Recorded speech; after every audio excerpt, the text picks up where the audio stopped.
नमस्कार, जय हिंद, वंदे मातरम। आप सभी का स्वागत है IAS lifestyle academy the Hindu analysis में, जहाँ पे जो भी बच्चे यूपीएससी सिविल सर्विस एग्जामिनेशन की प्रिपरेशन कर रहे हैं उनके लिए हम डिटेल एनालिसिस करते हैं द हिंदू का हिंदी में, जिसमें जो भी इम्पोर्टेंस टॉपिक रहेंगे उनका हम डिस्कशन करते हैं।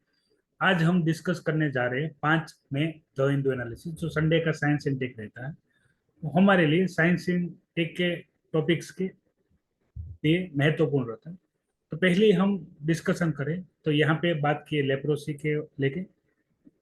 लेप्रोसी में हम देखते हैं माइक्रो किसके वजह से होती है, तो माइक्रोबैक्टीरियम लेप्रे, जो कि पाया गया है इंग्लिश रेड स्क्विल में, जो होस्ट है। यानी इससे पहले जब ये बीमारी या वायरस का इन्फेक्शन जो स्प्रेड हो रहा होगा, तो उसमें से बचने वाली एक ही स्पीसीज थी, वो थी red squirrel, specialise for England. और अब हमारे एग्जाम पॉइंट ऑफ व्यू हमें जो इंफॉर्मेशन इस टॉपिक से चाहिए वो है कि किसी भी एनिमल से अगर कोई भी डिजीज ह्यूमंस को ट्रांसमिट होता है, उसको हम कहते हैं जूनोटिक डिजीज और जूनोटिक इन्फेक्शन, जो कि हमको एनिमल से ह्यूमन में होता है। कोरोना भी एक जूनोटिक डिसऑर्डर है, जो हमको या तो बेट या हमें जो स्नेक्स है, ठीक है, उसका एग्जैक्ट हमें पता नहीं कौन से एनिमल से ह्यूमन में आया है। तो चमगादड़िया सांप स्पीसीज से हमारे ह्यूमंस में आया है। तो इसी तरीके से आपको याद रखना, ये फिल्म्स के लिए इंपॉर्टेंस है। फिल्म्स के लिए इंपॉर्टेंस है, मेंस के लिए इसमें से कोई क्वेश्चन बनेगा नहीं। माइको बैक्टीरियम लेप्रे, जिसे लेप्रोसी होती है, और अभी भी लेप्रोसी हमारे में है और काफी पुराना डिजीज है, जो हम देख सकते हैं। दूसरी इंफॉर्मेशन यहाँ पे डिस्कस की गई है, वो डिस्कशन है स्टेम सेल को लेके। तो टॉपिक डिस्कशन करने से पहले स्टेम सेल क्या है उसका एक डिस्कशन देख लो, फिर हम जो स्टेम सेल है उसके बारे में बात करेंगे। तो स्टेम सेल्स हमारे बॉडी में प्राइमरी सेल्स रहते हैं, जिसके स्टेम सेल में से हम अपने बॉडी के कोई भी सेल बना सकते हैं, चाहे वो कार्डियक हो, हार्ट के लिए, ठीक है, रेड ब्लड सेल्स हो ब्लड के लिए, हम कोई भी बॉडी में सेल हो उसको हम स्टेम सेल से बना सकते हैं। ये हमारे जन्म के वक्त हमारे जो गर्भनाल होता है बेबी के, ठीक है, उसमें पाया जाता है, जिसको स्टोर करना रहता है, जिसको स्टोर करना रहता है। यहाँ पे बेसिकली जो जीन एडिटिंग है उसके बारे में इंफॉर्मेशन दी गई है। 8 बच्चों पे एक्सपेरिमेंट किया गया है, और उसमें क्या पाया है हमने कि भाई जिन बच्चों को, ठीक है, जिन 8 बच्चों में जो हर्ले सिंड्रोम से, ये रेयर डिजीज सिंड्रोम से, जिसमें बच्चों की जो स्केलेटन ग्रोथ है वो रुक जाती है, तो इन बच्चों में स्टेम सेल का इस्तेमाल करके जीन ट्रांसप्लांटेशन किया गया, और प्राइमरी जो ट्रायल फेज 1 था उसमें हमें सक्सेस मिली है। यानी फर्दर हमें इसमें नई कोई भी जानकारी मिल सकती है।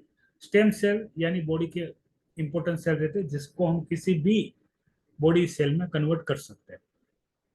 एक इंफॉर्मेशन एमआरआई बेस है, जो हमारे exam point of view importance नहीं, और दूसरी इंफॉर्मेशन यहाँ पे डिस्कस की गई है फ्लू को लेके।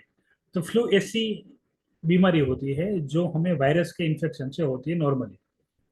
कोई भी वायरस हमें फ्लू कोज कर सकता है। स्पेशलाइज बात करें तो मल्टीपल टाइप्स ऑफ फ्लू है, तो उनके लिए हमने रिकॉम्बिनेंट एंटीजेंट वैक्सीन बनाई है स्पेशलाइज, जो सारे फ्लू को कंट्रोल करेगी, और वो हमारे लिए बेनिफिशियल है। दूसरा यहाँ पे बात की है टेक्सास में जो H5N1 जो वायरस है उसका स्प्रेडिंग स्प्रेडिंग का, हमें पर्टिकुलरली कौन से माध्यम से एक पेशेंट टू दूसरे पेशेंट इन्फेक्शन लग रहा है, स्पेशलाइज फॉर कैटल्स, ठीक है, हमारे जो एनिमल्स है उसमें, उसके हमको प्रॉपर आइडेंटिफिकेशन नहीं है, तो उसके बारे में यहाँ पे डिस्कस किया गया है। हालांकि हमारे लिए इतना इम्पोर्टेंस है नहीं। आज सबसे ज्यादा जो इम्पोर्टेंस टॉपिक आया है वो है नाइट्रोजन को लेके, ठीक है, और एक रिसर्च की जा रही है जिसमें माइटोकॉन्ड्रिया और साइटोप्लाज्म दोनों को मिक्स करके हम जो फ्री एटमॉस्फेयर में नाइट्रोजन होते हैं उसको हम कैसे फिक्स करें, कहाँ पे, सोइल में, उसको लेके है। अभी एक टॉपिक आता है GS paper 3 environment and ecology, और उसमें आता है नाइट्रोजन साइकिल। तो हम पूरा नाइट्रोजन साइकिल अभी देखने को पूरे देखने वाले नहीं, आप इतना समझे कि एटमॉस्फेयर में जो नाइट्रोजन होता है वो सोइल में होना चाहिए। इसमें क्या रहता है, जो प्लांट है हमारे, ठीक है, वो डायरेक्ट एटमॉस्फेयर से नाइट्रोजन एब्जॉर्ब नहीं कर सकते। 78% नाइट्रोजन की मात्रा है हमारे वातावरण में, ट्रोपोस्फियर की हम बात करें तो उसमें से नाइट्रोजन नेचुरली लाइटनिंग यानी जो बिजली गिरते हैं उससे एक नाइट्रोजन फिक्सेशन होता है, ये नेचुरली है, लेकिन ये कम बार होता है, ठीक है, हर बार नहीं हो सकता है। दूसरा है बैक्टीरिया, प्लांट स्पेशलाइज, जो भी चने या दूसरे प्लांट है, ठीक है, उसमें बैक्टीरिया रहते हैं उसके रूट्स में, तो वो भी नाइट्रोजन फिक्सेशन का काम करते हैं। हम बेसिकली दूसरा इसका जो रास्ता है इसके अलावा फर्टिलाइजर, ठीक है, हम नाइट्रोजन बाय फर्टिलाइजर ऐड करते हैं सोइल में, सोइल में से वो क्या रहता है, प्लांट लेते हैं, फिर प्लांट में से हम, बराबर, एनिमल और ह्यूमन में हम उसका यूज होता है। तो इसमें बैक्टीरिया और न्यू रिसर्च के अनुसार ऑलरेडी ऑलरेडी यूपीएससी इसमें प्रीलिम्स क्वेश्चन पूछ लिया है, नाइट्रोजन फिक्सेशन में कौन कौन काम करते हैं, जिसमें कुछ algae भी है, ठीक है, जो नाइट्रोजन फिक्सेशन का कार्य कर सकते हैं। अभी इसमें हम रिसर्च इसलिए कर रहे हैं क्योंकि अभी हमारे दो मेन टारगेट है। एक मेन कि हमारा नाइट्रोजन के लिए हम जो फर्टिलाइजर यूज कर रहे हैं, ठीक है, फर्टिलाइजर हम बाहर से इंपोर्ट करते हैं और इंडिया में भी मैन्युफैक्चरिंग होता है। स्पेशलाइज आपको यूरिया का पता होगा, हमने कुछ टाइम पहले करंट अफेयर में भी डिस्कस किया था, यूरिया की प्राइस डाउन रहती है, तो हमारे जो फार्मर है वो सबसे ज्यादा यूरिया सोयल में डालते हैं। हालांकि यूरिया में नाइट्रोजन रहता है, उसकी काफी मात्रा की जरूरत भी होती है और फार्मर को मिलता भी आसानी से है, तो वो ज्यादा डालते हैं। इससे सॉइल और वाटर और एयर तीनों पोल्यूट होते हैं, इसलिए इसका हमको यूज कम करना है या एक्सेसिव यूज नहीं करना है, यानी जितना जरूरी है उतना ही यूज करना है। तो एक ये टारगेट है। दूसरा, अगर हम ऐसा कोई भी चीज बनाने में सफल हो जाए जो डायरेक्ट नाइट्रोजन फिक्सेशन करे नेचुरली, जितनी रिक्वायरमेंट है, तो फर्टिलाइजर का हमको जरूरत नहीं पड़ेगी और धीरे धीरे अब हमारी सॉइल है वो भी फर्टाइल हो जाएगी, तो हमारी एग्रीकल्चर क्रॉप जो है उसमें भी हमें बेनिफिट मिल सकता है। तो इसके लिए रिसर्च चल रही है, अभी ये ट्रायल बेस पे है, अभी ये कंफर्म हुआ नहीं है। तो ये सारे जितने भी आर्टिकल्स है वो है 5 मई के साइंस इनटेक के है। अभी हम डिस्कशन करेंगे 6 मई की जो इम्पोर्टेंस न्यूज है एग्जाम पॉइंट ऑफ व्यू उसमें। तो सबसे पहली जो न्यूज है वो है PMJAY। इसके बारे में मैंने पहले भी आपसे बात किया था। इसमें 12 करोड़ फैमिलियां शामिल है, जिसमें सालाना 5 लाख रुपए की सहाय मिलती है, जिसमें काफी सारे हॉस्पिटल और काफी सारी बीमारियां डिसीज इसमें हम कंट्रोल करते हैं, यानी उसको ट्रीटमेंट ले सकते हैं किसी भी प्राइवेट हॉस्पिटल में, और इसका पैसा गवर्नमेंट पे करेगी, हमको पे नहीं करना है। तो इसके बारे में दो चीजें यहाँ पे बताएगी। सबसे पहला कि इसके आयुष्मान भारत प्रधानमंत्री जन आरोग्य योजना, इसकी इंफॉर्मेशन पब्लिक में बहुत ज्यादा नहीं है।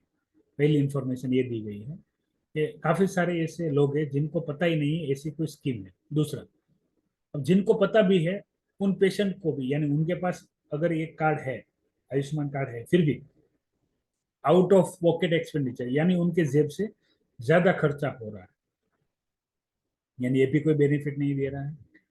और सबसे ज्यादा प्रॉब्लम ये है कि जो लोग इसके अलावा भी ट्रीटमेंट करते हैं उनका भी परसेप्शन सेम है। उनके लिए उन्होंने टेबल भी दिए है डिस्कशन के लिए कि जो भी इस स्कीम में इनरोल है और नहीं है, दोनों में डिमांड सेम है, दोनों में खर्चा सेम होता है। इसके लेके बहुत सारे दिक्कतें भी सामने आई थी, जैसे कि काफी सारे ऐसे पेशेंट भी आए थे जिनका इलाज नहीं हुआ है फिर भी उनके लिए पैसे लिए। दूसरा, और ड्यूअल पेमेंट वाली भी सिस्टम सामने आई थी। इसमें क्या रहता है, हॉस्पिटल होती है वो गवर्नमेंट के जो PMJ के जो भी लाभार्थी है उनसे, वो गवर्नमेंट से भी पैसा लेते हैं, और जो उनकी प्राइवेट पॉलिसी रहती है, यानी हर हर इंसान के पास एक तो ये कार्ड भी रहेगा और दूसरा उसकी पर्सनल हेल्थ पॉलिसी भी रहेगी, तो उनके पास से भी पैसा लेते हैं और गवर्नमेंट के पास से भी पैसा लेते हैं। दूसरा, एक ही पेशेंट के मल्टीपल, एक ही ऑपरेशन को मल्टीपल टाइम दिखाते हैं, तो ये भी एक दिक्कत सामने आई है जिनको ओवरकम करने की जरूरत है। यानी ये क्या दिखाती है, हमने जब भी ये स्कीम बनाई तो उसमें क्या क्या प्रॉब्लम आ सकती है उसको हमने ठीक से स्टडी नहीं किया, ठीक है, इसलिए प्रॉब्लम आई है।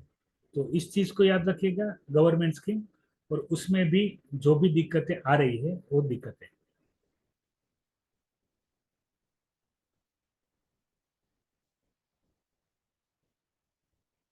आगे मैं इंफॉर्मेशन की आपके साथ चर्चा करूं तो वो इंफॉर्मेशन है पर्टिकुलरली है, इसमें हमको दो चीजें जानी है। एक है प्रोजेक्ट 75 और दूसरा है प्रोजेक्ट 75 इंडिया, जो लेटेस्ट प्रोजेक्ट है। अभी इन दोनों प्रोजेक्ट में हम हमें दो चीजें जाननी है, इन दोनों में डिफरेंस क्या है। लगते सिमिलर है। तो प्रोजेक्ट 75 में हमने क्या किया था, हमने डेवलप की थी 6 सबमरीन, ठीक है, जिसको बोलते हैं 6 स्कॉर्पियन सबमरीन, जिसमें हमने, ठीक है, 2017 में आईएनएस कलावरी, 2019 में आईएनएस खंडेरी, फिर हमने वागशीर और करंज 2021 तक हमने अपने बेड़े में शामिल कर ली है, और आईएनएस वेला भी हो गई है, एक वागशीर बाकी है जो हम बहुत जल्द शामिल करेंगे। ये हमने बनाई है प्रोजेक्ट 75। प्रोजेक्ट 75 टॉपिक्स की बात करूँ तो ये आएगा जीएस पेपर 3, साइंस इन टेक्नोलॉजी, साइंस इन टेक्नोलॉजी, उसमें डिफेंस, डिफेंस में हमारा नेवल पावर, ठीक है, डिफेंस में हमने हमको तीनों देखना है, आर्मी, नेवी और एयरफोर्स, ठीक है। तो उसमें नेवी में आएंगे, हमारे पास न्यूक्लियर सबमरीन कैरी कर सके ऐसी सबमरीन थी नहीं, तो इसके लिए हमने डेवलप किए, ठीक है। अभी इस सबमरीन में एक दिक्कत है, क्या दिक्कत है कि हर 2 दिन या 48 आवर में इन सबमरीन, ये डीजल बेस्ड सबमरीन रहती है, तो इसको क्या करना पड़ता है, फ्यूल के लिए और एयर के लिए बाहर आना पड़ता है, ठीक है, बाहर आना पड़ता है। तो हम अभी इसकी एडवांस मॉडल डेवलप करने जा रहे हैं, जो हमारा है प्रोजेक्ट 75I, ठीक है, इसको आप याद रखिएगा, 75 इंडिया, प्रोजेक्ट 75 इंडिया। इसमें हम क्या करेंगे, इसमें हम इसके एडवांस मॉडल है वो प्रिपेयर करेंगे, सबमरीन के एडवांस जो मॉडल है वो हम प्रिपेयर करेंगे, जो कि 2 हफ्ते, ठीक है, 2 वीक, याद रखिए, उसमें 2 दिन है और इसमें 2 वीक है, 2 डे और 2 वीक, ठीक है, 2 हफ्ते तक वो पानी में रह सकते हैं। इससे हमको क्या होगी, हमारी जो सीक्रेटली हम हमें किसी, हमारी जो सबमरीन रहेगी वो सीक्रेट रहेगी, अगर 2 दिन में कोई सबमरीन बाहर आ रही है तो हमारे लिए वो फायदेमंद नहीं रहती है, ठीक है। और दूसरी भी बहुत सारी दिक्कतें थी अभी हमारे जो सबमरीन है उसमें, तो उसको भी हम क्या करेंगे, धीरे धीरे इसको भी हम इम्प्रोवाइजेशन करेंगे। तो ये थे 5 में और 6 में, ठीक है, 5th में और 6th में के जो इम्पोर्टेंस टॉपिक है एग्जाम पॉइंट ऑफ व्यू, उसकी हमने डिस्कशन देख ली। बाकी 4th में की मैं बात करूँ तो 4th में ज्यादातर जो आर्टिकल आए थे वो इलेक्शन बेस्ड ज्यादा थे, पॉलिटिकल ज्यादा थे। एक प्रेस फ्रीडम वाला इंडेक्स है, ठीक है, वो इन्फॉर्मेशन वो हम बहुत जल्द कोई भी नई एडिटोरियल आएंगे उसमें हम डिस्कस कर सकेंगे।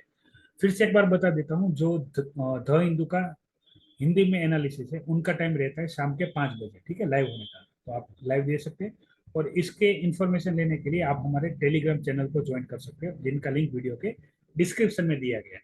आज फिलहाल आज के लिए इतना भी, और भी इसमें भी कोई डाउट है और एग्जाम से रिलेटेड भी आपके कोई भी डाउट है, तब भी आप वीडियो के कमेंट बॉक्स में कमेंट कर सकते हैं। मिलते हैं नए टॉपिक के साथ, तब तक मैं आपसे विदा लेता हूँ। जय हिंद, वंदे मातरम।